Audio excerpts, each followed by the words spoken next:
The IRS Currently Non-Collectible program, or CNC, is a financial hardship program. This is basically where you cannot afford to pay back the IRS, not even one penny.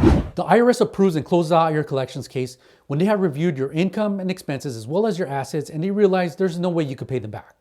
And of course, you're thinking, what's the difference between the CNC program and the Offer and Compromise program? Well, with the CNC program, it's kind of like a $0 payment plan. The IRS just kind of pauses the collections, but there's a couple advantages to this. And number one being that the whole 10-year time frame when the IRS has to collect, it does not extend it, which is why it's a key aspect as a backup solution to the Offer and Compromise program.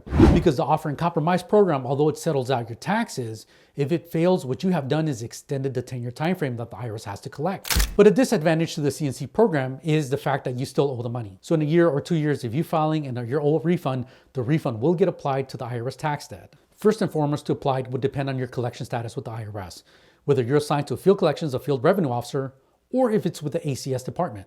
What the IRS evaluates is number one is your ability to borrow or liquidate any type of assets. And the other part it evaluates is your income minus your household monthly expenses allowable for collection purposes for the IRS. Then the IRS may approve your non-collectible status. My name is Serge. I'm an enrolled agent Juris Doctorate. I have resolved hundreds of millions of dollars on behalf of my clients regarding the IRS back taxes. If you need some help regarding IRS tax problems, I do offer a free one-on-one case. Give me a call. The phone line is open 24/7 for you to schedule the appointment. Or you could also book online and have access to my calendar. And I have put together a free resolution guide. It goes over everything that you need to know about settling your IRS tax.